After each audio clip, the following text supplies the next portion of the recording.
Pastor Darrell Scott, Urban Revitalization Coalition CEO, joins us now.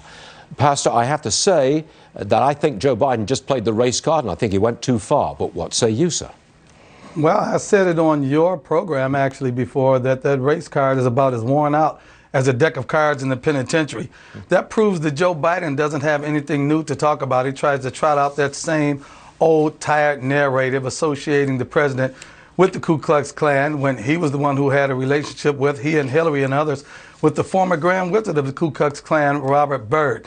But, you know, one thing I will say is this: Joe Biden needs to stand up and address and apologize and repent over being one of the architects and promoters of that 1994 Clinton crime bill, which disproportionately incarcerated African Americans and actually did more damage to the black community than the Ku Klux Klan ever did. So if he wants to talk about something, he needs to address that. Why is it then, Pastor, that in a recent poll, 8 out of black Americans say that President Trump is a racist and has made racism a bigger problem in America? Why such negative numbers?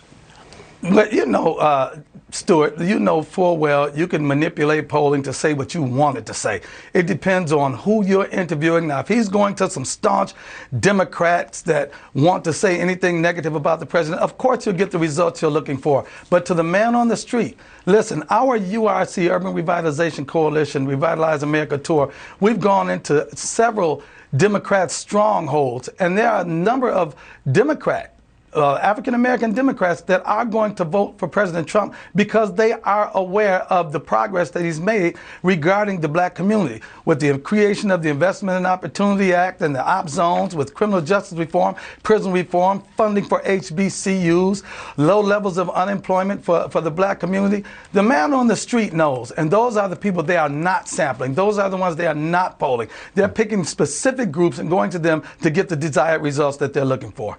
Hold on for a second, please, Darrell.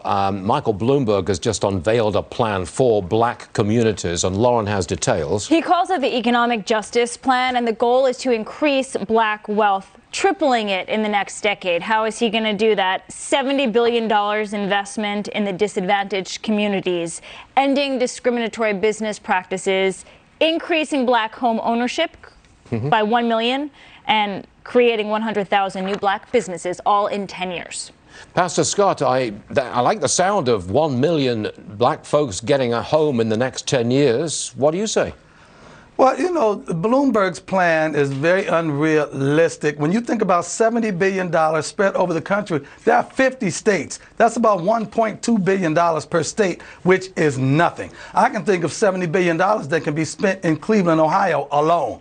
Now, here we have the president created the Investment and Opportunity Act, which incentivizes private investors to invest their money in distressed communities. There is $6 trillion in unrealized and unused or used capital gains money that is available. Then we don't have to get bogged down in partisan politics wondering where the funding is going to come from. We won't have to rob Peter to pay Paul. The president's plan, the op zone creation, incentivizes private investors to take that capital gains money and invest it in distressed communities. We also have our Urban Revitalization Coalition, URC 13-point program model, and it includes housing, health and wellness, youth empowerment, educational. It's a very comprehensive plan. Anything Bloomberg is trying to do, we've already been there, done that, and we're doing it better than he can ever even think about doing it. Well, there's a response. Now, Pastor, as you know, we're celebrating 10 years on the air with Varney and Company. I just want to show you and our viewers, you know what's coming, one of my favorite moments with you. Roll tape, please. You got to come in. Okay. Okay, we've shaken hands. Yeah. Now we dip in shoulder. Dip the shoulder. Not full body contact. Okay. You know, it's just dip towards. Dip the shoulder. Right. Give me a pat. 2. You're my brother. 2 in the back. 2 That's it. Cool. Maybe 3. It depends on the intensity of the meal. I just gave you 3. What a guy. Yeah, see, like I said, you're an honorary member of the African American community. Hey, that's high praise indeed, man. Honorary member. That's history. That's history right there. That is history. We just witnessed history. What better day to celebrate the bro hug than Martin Luther King Day? Yes, why not? Why not? That's good stuff. Pastor Darrell Scott, you're a good friend to this program, and we hope you can come back with us for the next 10 years.